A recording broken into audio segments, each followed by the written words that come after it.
Bismillahirrahmanirrahim. Assalamualaikum warahmatullahi wabarakatuh. Alhamdulillahi wa kafa. Wassalatu wassalamu ala nabiyil mustafa. Alladhi la yantiqu anil hawa in huwa illa wahyun yuha. Wa ala alihi ahli sidqi wal wafa amma ba'd. Fa as'alullaha ta'ala an yamunna lana bi'ilmin nafi' wal amalis salih. Wa an yufaqihana fid din. Wa an yaftah lana futuhal arifin. Wa an yarzuqna al-ikhlasa fil aqwali wal a'mal. Allahumma amin. Para ikhwah sekalian yang dimuliakan Allah Subhanahu wa taala, insyaallah pada hari ini kita akan memulai pembacaan kita, kajian kita dalam membaca dan menelaah kitab Al-Khulasah fi Ushulil Fiqh karya Profesor Dr. Muhammad Hasan Haito hafizahullah taala, yang mana ini adalah pembacaan kitab lanjutan ya dari melanjutkan kajian yang sebelumnya, yaitu Syarah Al-Waraqat, dan ini tingkatan lanjutan ya setelah Al-Waraqat. Nah, jadi kitab ini termasuk kitab lanjutan, bukan kitab dasar. Jadi sangat cocok bagi siapa yang telah menyelesaikan pembacaan matan-matan dasar usul fikih seperti Waraqat dan yang setingkat dengannya untuk melanjutkan pembahasan usul fikihnya dengan menggunakan kitab Al-Khulasah fi Usul Fiqh ini. Jaid. Langsung saja kita baca apa isi kitab ini. Qala al-musannif hafizahullahu taala wa nafa'ana bi'ilmihi fid dunya wal akhirah. Muqaddimah mujazah fi ilmi usul fiqh. Muqaddimatun mujazah fi ilmi usulil fiqh. Pengantar ringkas, ya, pengantar ringkas tentang ilmu usul fikih.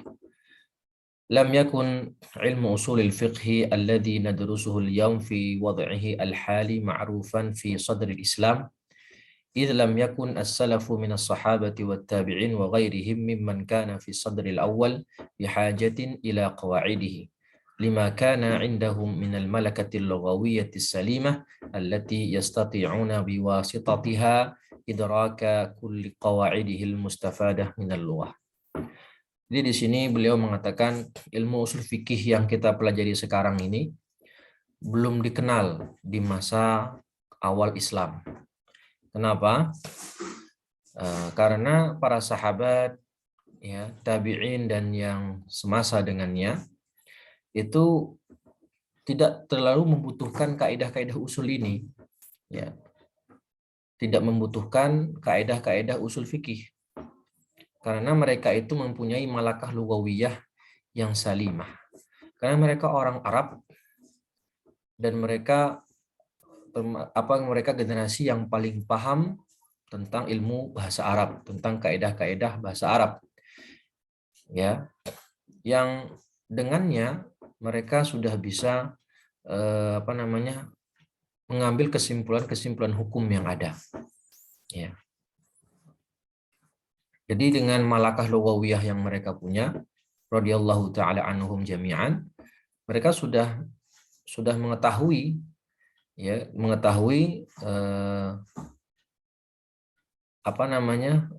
kaidah-kaidah lughah dan bisa mengambil hukum dengannya. Allati yastati'una biwasitatiha idraka kulli qawaidih. Jadi dengan kemampuan malakah lughah yang mereka punya, karena mereka orang Arab, ya, dan kemampuan bahasa mereka itu sangat bagus, sehingga dengan sendirinya mengetahui kaidah-kaidah yang bisa diambil dari bahasa tersebut. Fakama kanu ya'rifuna anna al-fa'ila marfu' bis-saliqah, kanu ya'rifuna anna ma wudi'at lil-umum wa annaha tusta'malu fi ghairil aqili haqiqatan wa fil aqili majazan wa hakadha kullu ma kana mustafadan min qawaidil usul al-mabniyati 'ala al-lughah. Ya, jadi tadi dikatakan kalau generasi sahabat, generasi awal Islam itu tidak membutuhkan kaidah-kaidah usul yang ada sekarang. Karena mereka memang telah memiliki kemampuan untuk mengetahui kaidah itu sendiri. dengan malakah lughawiyah yang mereka punya. Sehingga mereka mengetahui kalau fa'il itu marfu, ya. Kalau huruf ma ini diletakkan bermakna umum dan dia digunakan untuk fi ghairil aqil, ya, kepada benda mati secara hakikatan dan kepada benda bernyawa, ya, secara majazan dan seterusnya. Wa ma yuqalu fi idrakihim liqawaidihi al-lughawiyyah yuqalu fi idrakihim liqawaidihi al-ukhra. Faqad kanu ya'lamuna bidarurah anna al-ijma'a hujjah wa anna al-qiyasa hujjah wa lam yakunu bihajatin lidirasati mabahith sunnah mathalan li'annahum la wasitata bainahum wa baina Rasulillah sallallahu alaihi wasallam fama sami'uhu minhu lazimahumul 'amalu bihi duna khilafin aw niza'.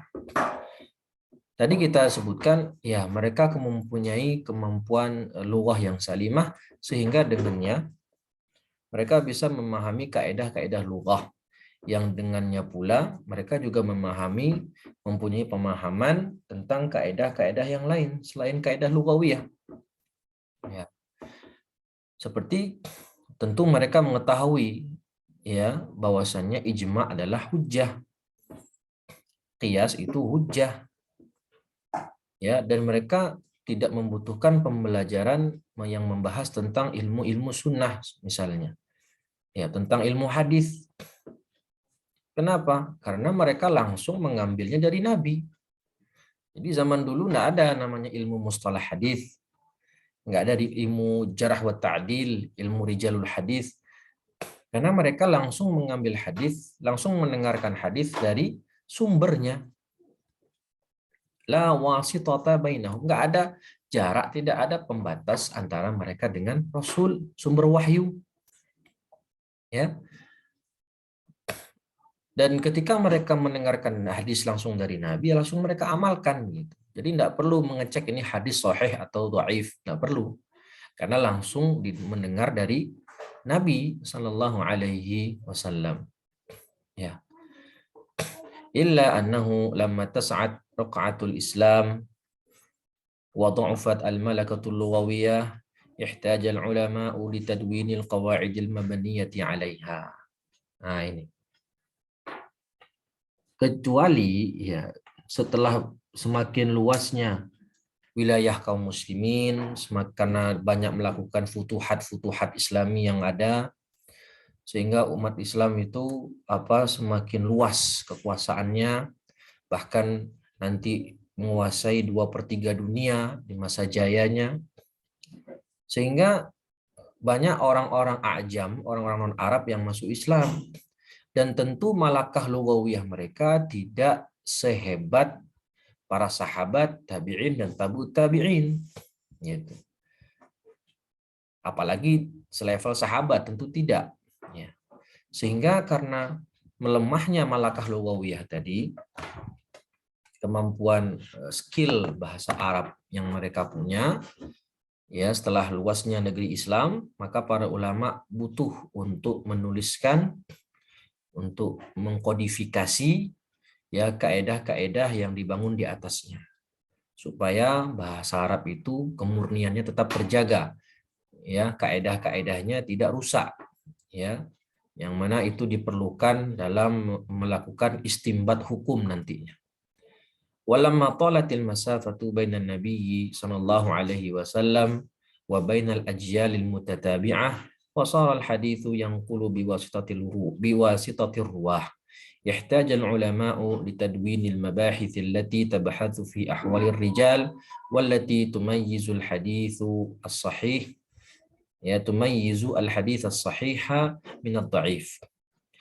Setelah semakin jauh jarak antara Nabi dengan generasi-generasi setelahnya, ya, apalagi di zaman sekarang jaraknya udah ribuan tahun, maka hadis-hadis yang ada itu diriwayatkan dari satu generasi ke generasi melewati para rawi yang ada. Maka daripada itulah para ulama membutuhkan urgensi, ya, melihat urgensinya untuk mengkodifikasi pembahasan tentang ilmu rijalul hadis. Ya, ini yang meriwayatkan orangnya kredibel enggak? Thiqah enggak? Ya, dipercaya enggak? Hafalannya kuat enggak? Nah, diteliti.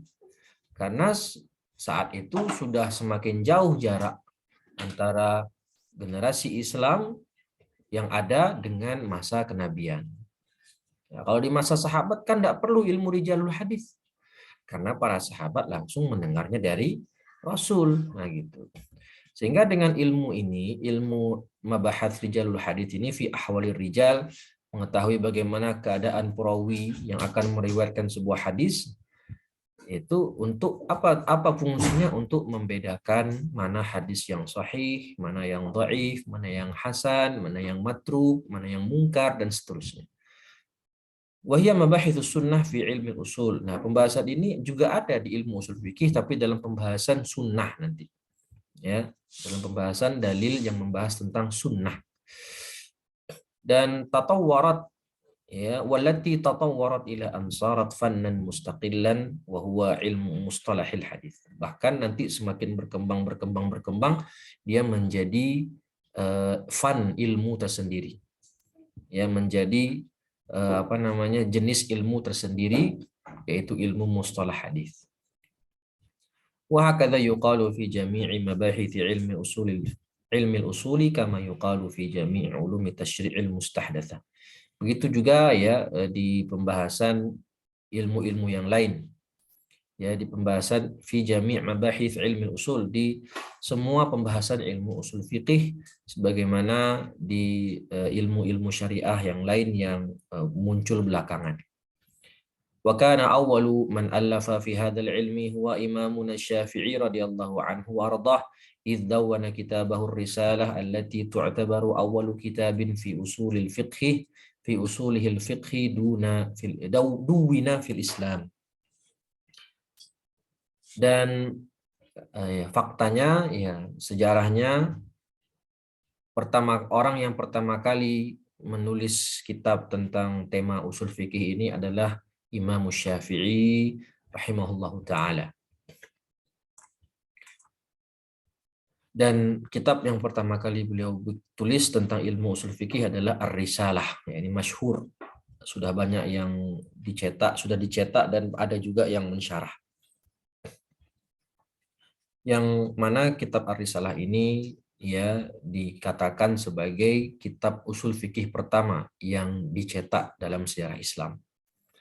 ثم تتابع العلماء بعد الشافعي في جميع المذاهب فكتبوا في هذا الفن العظيم وما زالوا يكتبون ويحررون كل منهم على طريقته إلى أن وصل هذا الفن إلى ذروته التي نراها اليوم في كتبه. Kemudian banyak para ulama setelah Imam Syafi'i ya, melanjutkan, ya, meneruskan pengkodifikasian atau penulisan ilmu usul fikih ini dari berbagai madhab, tidak hanya dari madhab Syafi'i sendiri, tapi juga dari madhab-madhab yang lain. Akhirnya mereka ikut, ya, menyebarkan ilmu usul fikih ini, dituliskan, dikodifikasi semakin banyak. Ya, wa mazalu yaktubuna wa yuharrirun, mereka senantiasa menulis dan menguraikan masalah-masalah usul yang ada, dengan masing-masing tentu menggunakan metode mereka masing-masing. Ya, ila an wasala hadzal fan, kemudian sampailah ilmu ini mencapai puncaknya, yang sudah matang seperti yang kita lihat pada hari ini. Nah,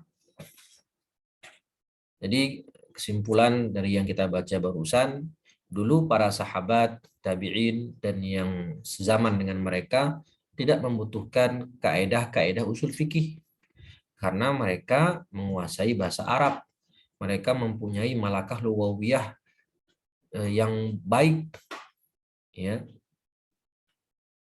sehingga mereka mengetahui bahwasanya kalau ini marfu, ini mansub, ini umum, ini khas, sudah tahu dengan sendirinya karena malakah lughawiyah tadi.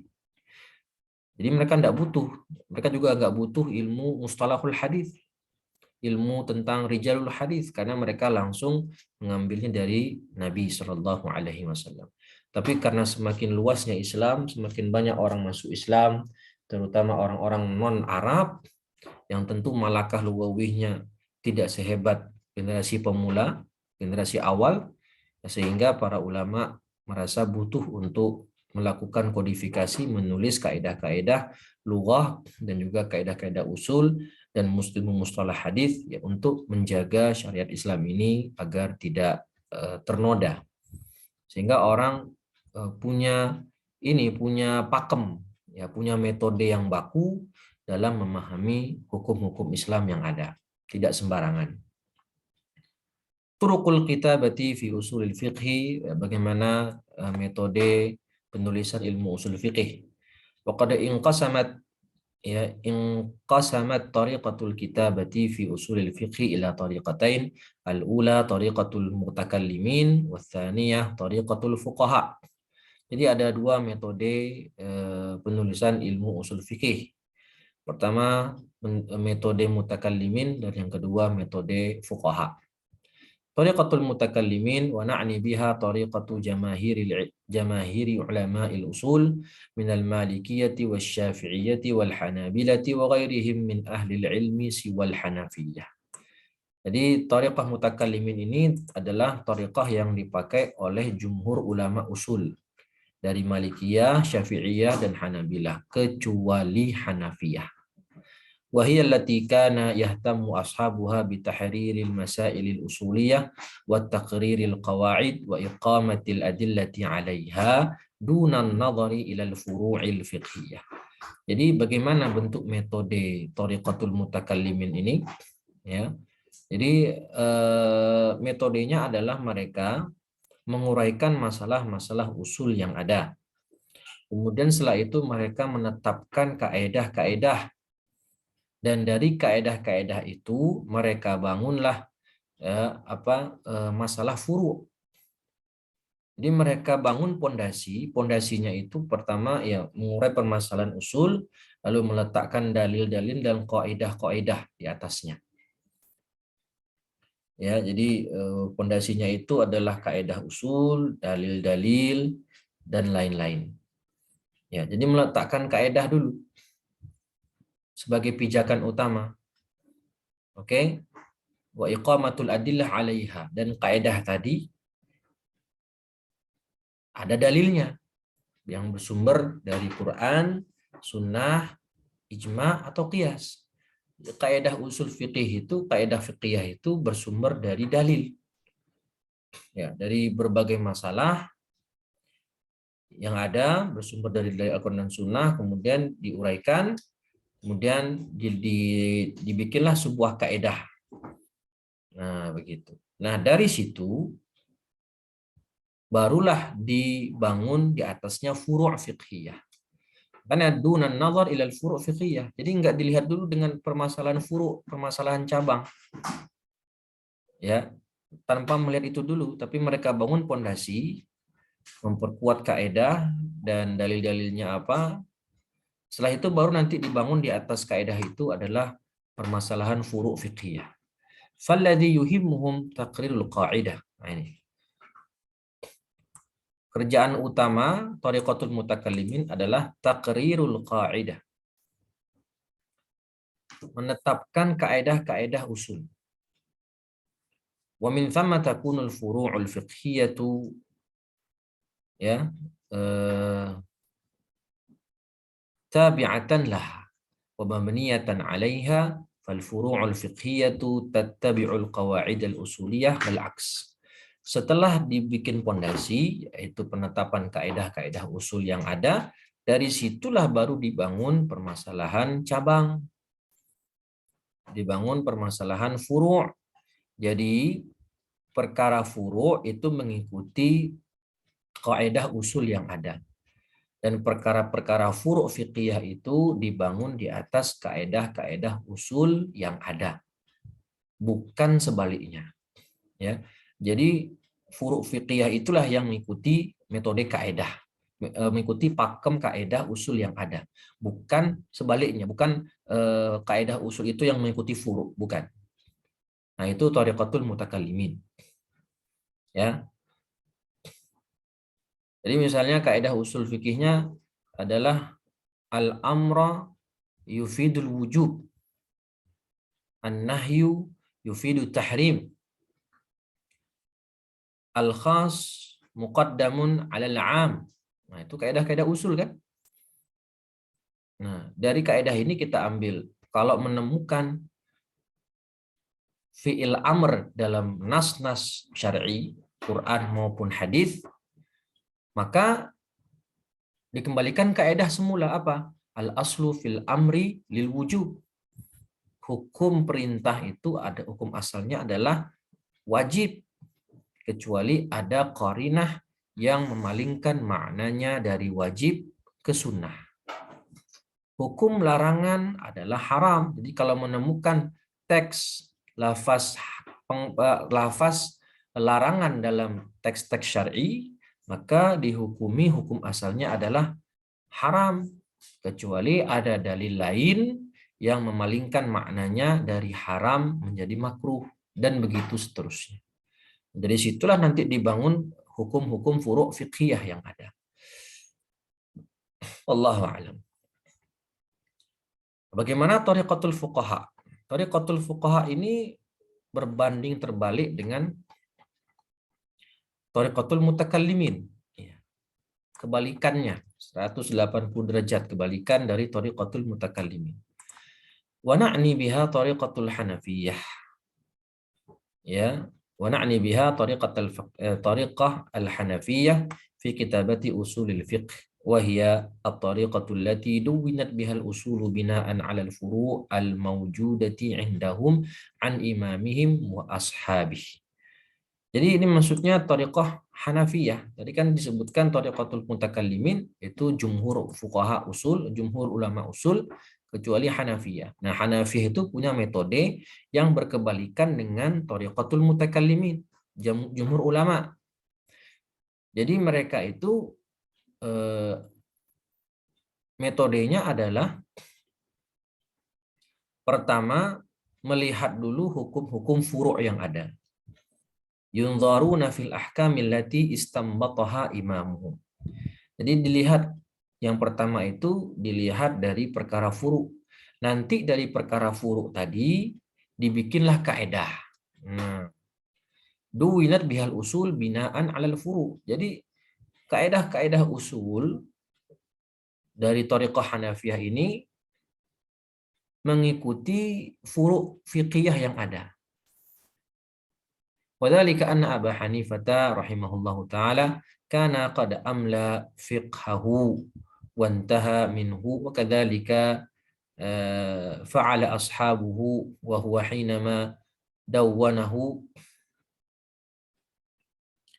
innama dawwanahu binaan ala qawaidi usuliyah kanat fi dhihnihi. Karena Imam Abu Hanifah rahimahullah beliau telah menuliskan pendapat-pendapat fikihnya dan telah selesai darinya. Lalu dilanjutkan oleh para murid-muridnya. Dan mereka ketika menuliskan ilmu usul tadi, kaidah-kaidah usul tadi, mereka ketika menuliskan permasalahan furu' itu berdasarkan kaidah usul yang sudah ada di zihnihi, yang sudah ada di kepalanya. Jadi jadi kepala beliau itu sudah ada kaidah usul. Beliau sudah mempunyai kaidah usul di kepalanya. Lalu setelah itu baru beliau menuliskan furu' fiqhiyah, permasalahan cabang fikih dari kaidah usul yang ada di kepalanya. Ya, illa annahu lam yudawwinha. Cuman masalahnya kaidah usul yang ada di kepala beliau itu belum dituliskan. Yang beliau tuliskan adalah langsung perkara furu' fiqhiyah. Nah, fahinama arada al-mutaakhiruna min ashabihi tadwina usulihi allati kana yura'iha fi imla'ihi wa tadwinihi li fiqhihi lam yajidu usulahu maktubatan wa innama wajadu furu'ah.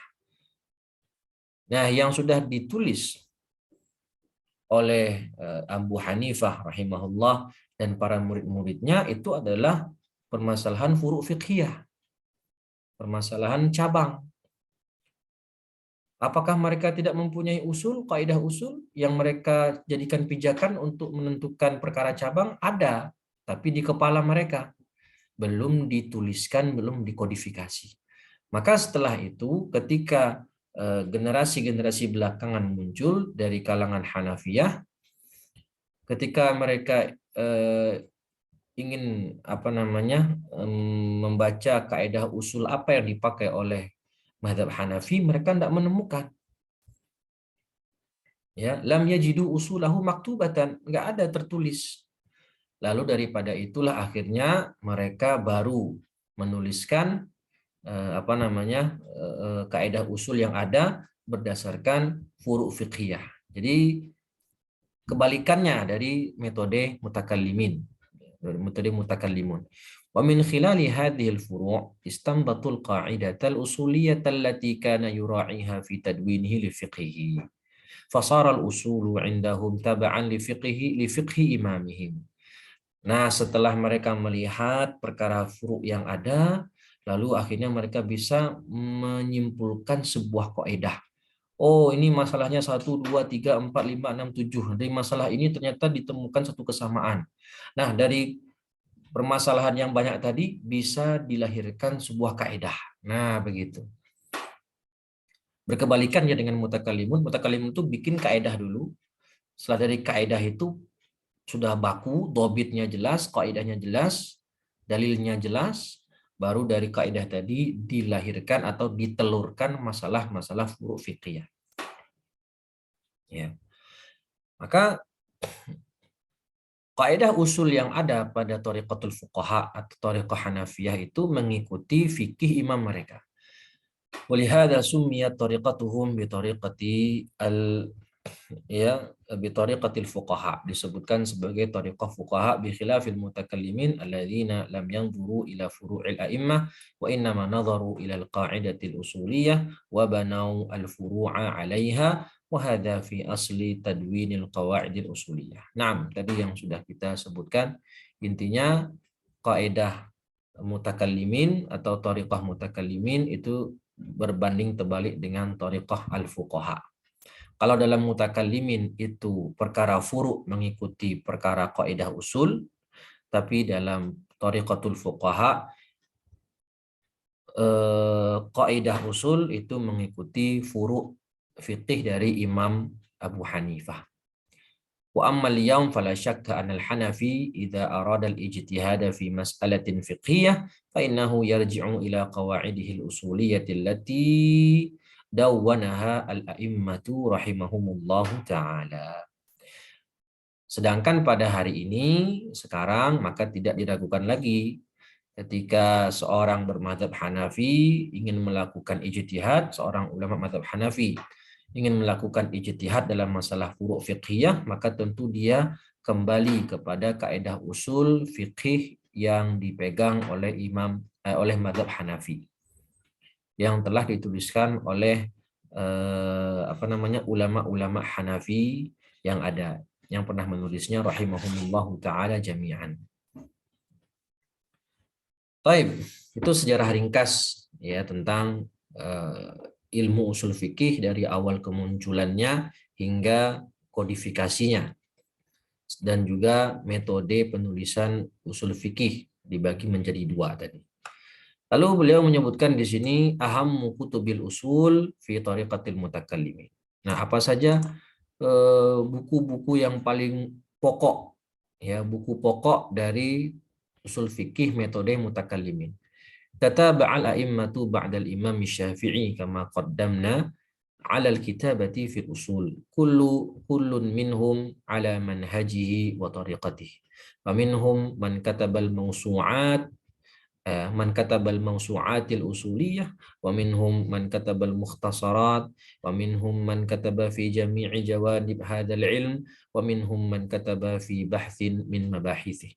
Telah dijelaskan tadi di awal bahwasannya ilmu usul fiqih pertama kali ditulis oleh Imam Syafi'i rahimahullah.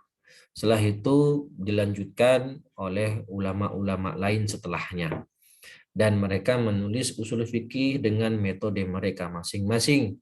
ada yang menulis panjang lebar, mausu'at, ya, ensiklopedi, ada yang menulis itu cuman mukhtasar, ya, dan ada yang menulis di jami'i jawanib hadal ilm, menulis di setiap sisi dari ilmu usul ini.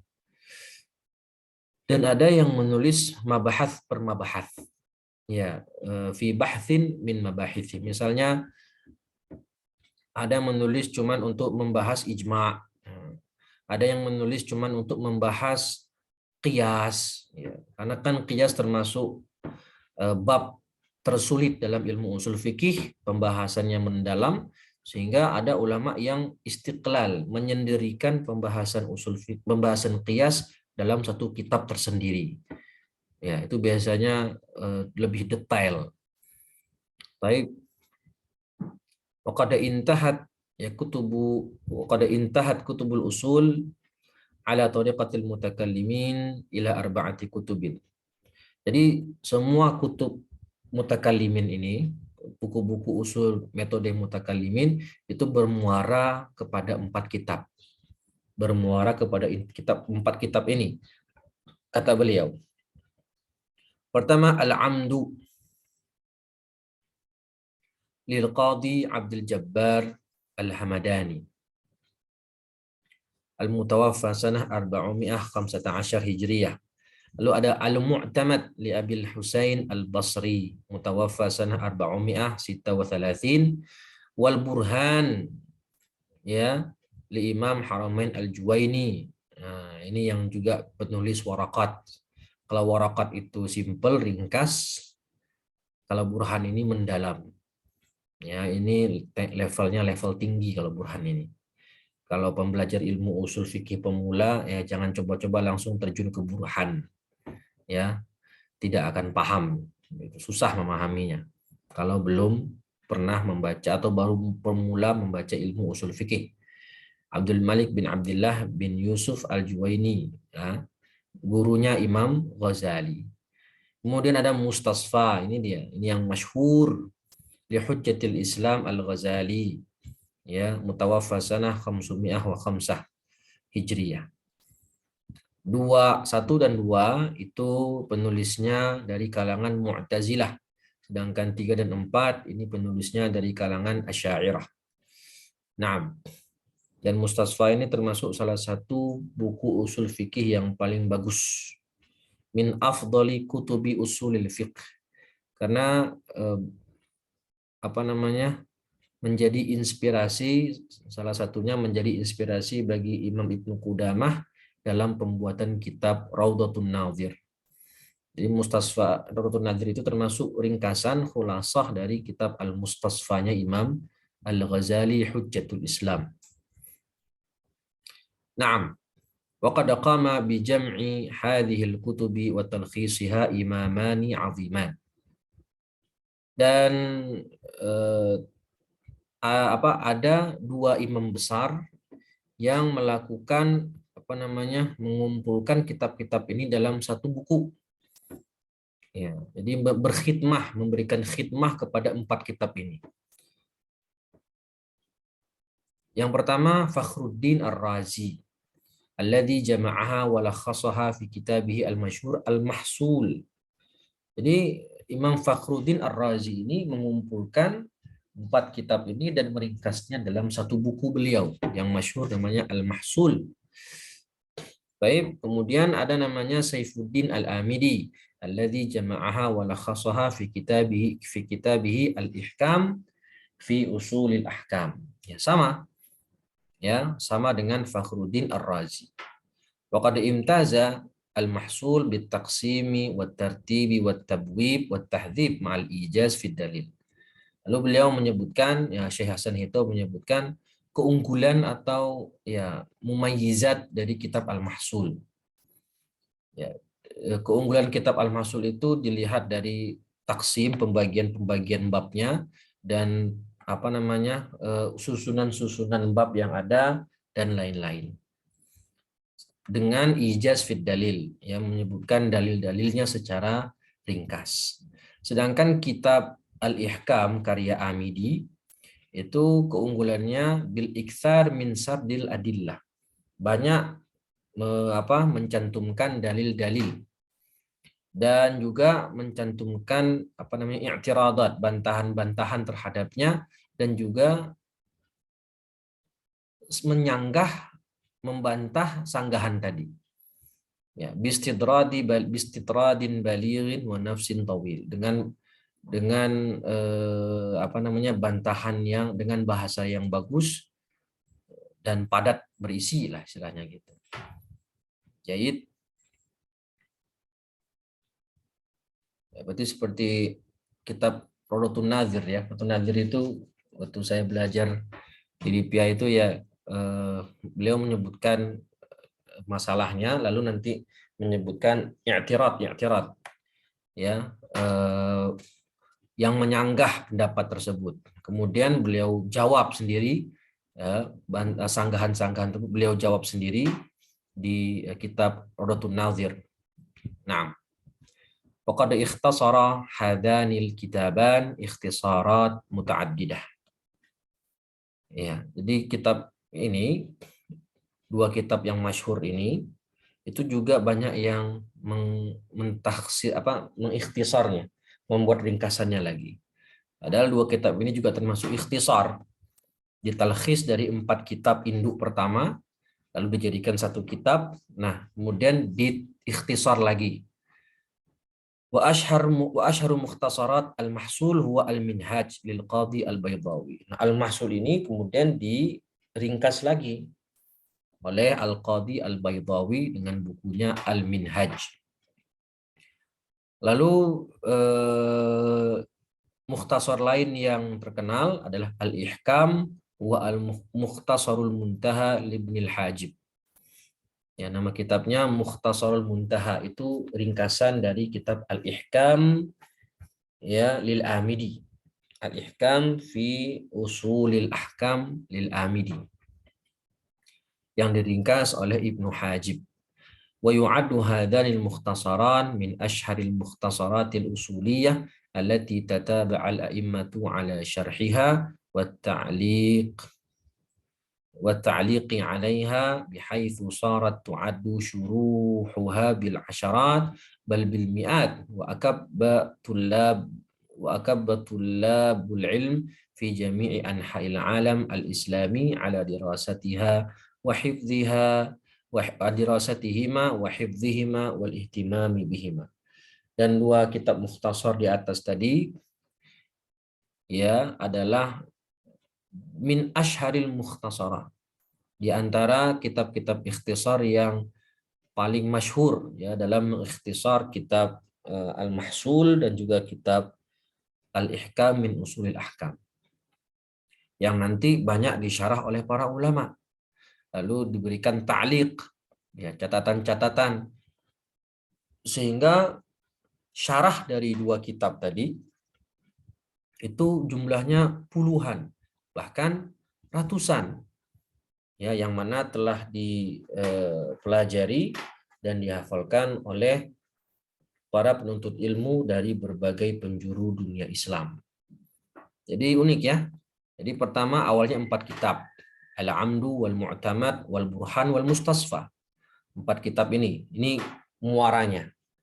Lalu 4 kitab ini dijadikan satu oleh Fakhruddin Ar-Razi ya, dengan kitabnya Al-Mahsul, dan juga dijadikan satu, ditalkhis menjadi satu, 4 kitab dijadikan satu kitab ya oleh Saifuddin Al-Amidi dalam kitabnya Al-Ihkam fi Usulil Ahkam. Setelah ikhtisar tadi, ditalkhis tadi, ada lagi yang mentalkhis. Udah diikhtisar lagi. Nah, gitu. Diikhtisar lagi oleh ulama yang belakangan, oleh Al-Qadhi Baydawi dengan kitabnya Al-Minhaj, mengikhtisar kitab Mahsul karya Fakhruddin Ar-Razi. Lalu ada namanya Ibnul Hajib mengikhtisar, meringkas kitabnya Ihkam min Usulil Ahkam karya Al-Amidi, Saifuddin Al-Amidi. Ya, sudahlah itu ringkasan, ikhtisar, diikhtisar lagi. Nah, dua ikhtisar ini, dua buku ikhtisar, dua buku ringkasan ini yang paling terkenal, ya, Asyharul Mukhtasarat, ya, ringkasan yang paling terkenal. Kemudian setelah itu para ulama memberikan perhatian khusus kepada dua ikhtisar ini, sehingga mereka nanti mensyarahnya, memberikan ta'liq kepadanya, sehingga syarahnya ini banyak, mencapai ratusan, puluhan, bahkan ratusan yang telah dipelajari atau dibaca oleh sampai saat ini oleh para penuntut ilmu dari berbagai penjuru kaum muslimin, penjuru alam Islami. Oke. Kemudian wa ahammu al-kutubi ala tariqatil fuqaha. Tadi kan buku-buku yang paling penting dari tariqatul mutakallimin, jumhur ulama usul. Lah, kalau dari sisi buku ulama Hanafi apa? Wa amma ahammul kutub ala tariqatil fuqaha fahiya usulul jassas, taqwimul adillah lid-dabusi, usul al-bazdawi, kemudian usul sarkhasi. Wa min ahammi al-mukhtasarat allati i'tanau bi syarhiha wa dirasatiha wa tadrisiha huwa al-manar li Abil Barakat Abdullah bin Ahmad al-Ma'ruf bi Hafiz ad-Din an-Nasafi. Ya, ini buku-buku penting dalam tariqatu al-fuqaha atau madhab Hanafi. Ya. Dan yang paling ringkasan yang paling populer, yang paling aham, yang paling penting, ya, dan banyak disyarah oleh para ulama adalah kitab Al-Manar milik Abul Barakat Abdullah bin Ahmad Al-Ma'ruf yang lebih dikenal dengan nama Hafiz ad-Din an-Nasafi. Waqad qama 'adadun minal mutaakhirin minat tariqataini bi kitabati usulil fiqhi ala tariqataini jami'an baina usulil jumhur wa usulil Hanafiyah.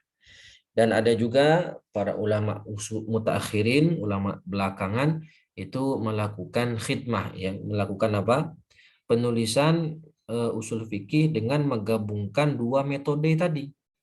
Menggabungkan antara metode mutakallimin dengan metode al-fuqaha. Nah, jadi mereka menulis buku usul fikih tapi dengan menggunakan dua metode sekaligus. Menggabungkan metode mutakallimin dengan metode al-fuqaha. Wa min ashhari min kutubi fi man kataba fi hadza, ya, dan ulama yang terkenal dalam menulis kitab ini adalah, ya, jadi yang menggabungkan antara dua metode tadi, ya. Yang terkenal diantaranya adalah Tajuddin As-Subki. Nah, ini masyhur sekali ini. Wa huwa min kibari ashabina Syafi'iyah, allafa fi dzalika kitabahu al-masyhur Jam'ul Jawami'. Siapa yang tidak kenal Jam'ul Jawami'? Para pembelajar fikih Syafi'i tentu sangat familiar dengan kitab Jam'ul Jawami', yang juga nanti ada syarahnya, ada nazamnya, ya, dan lain-lain. Walladzi ikhtasarahu kama qalahu fi muqaddimatihi min mi'ati kitab.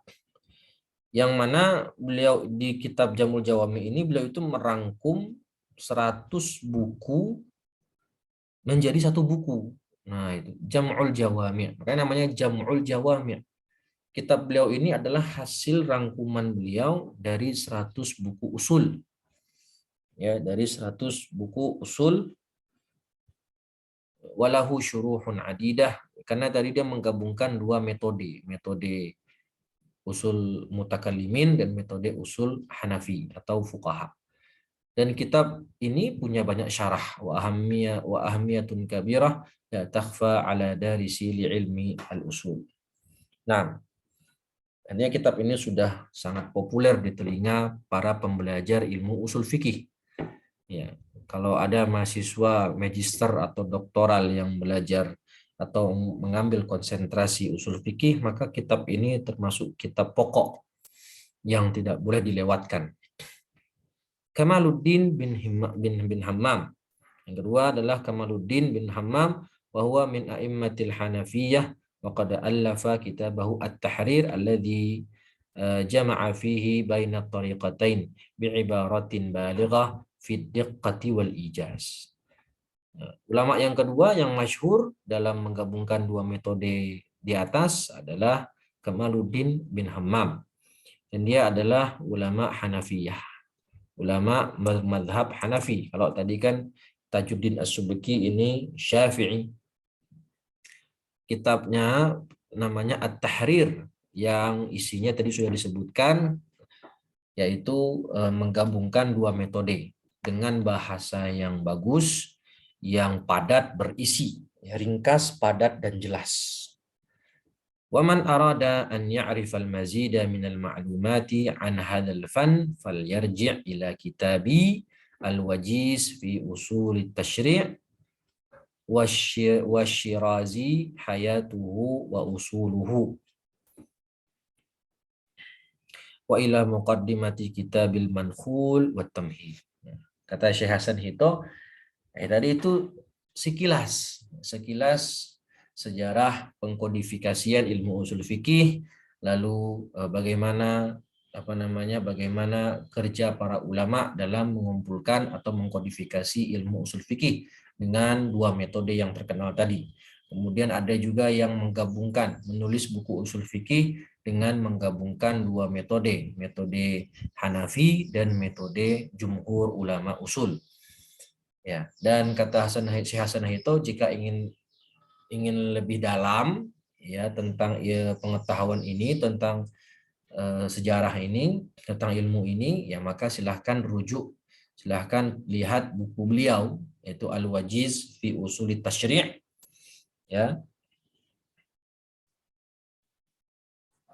Sudah dicetak juga, sudah banyak beredar di Indonesia. Lalu ada Asy-Syirazi Hayatuhu wa Usuluhu. Imam Asy-Syirazi, yaitu penulis kitab Al-Lum'a', bagaimana kehidupannya dan juga bagaimana metode usulnya, dan juga muqaddimah kitab Al-Mankhul wa Tamhid. Taib. Wallahu a'lam bishawab. Ya, insyaallah ke depan kita akan lanjutkan pembahasan mengenai pengertian usul fikih. Ya, insyaallah. Jadi tadi kita baru muqaddimah. Insyaallah pada pertemuan berikutnya akan kita bahas mulai masuk pembahasan pengertian ilmu usul fikih. Wallahu ta'ala wa a'lam. Mungkin cukup sekian dari saya. Semoga bermanfaat. Aqulu qawli hadza wa astaghfirullah li wa lakum. Subhanakallahumma wa bihamdika asyhadu an la ilaha illa anta astaghfiruka wa atubu ilaih. Assalamualaikum warahmatullahi wabarakatuh.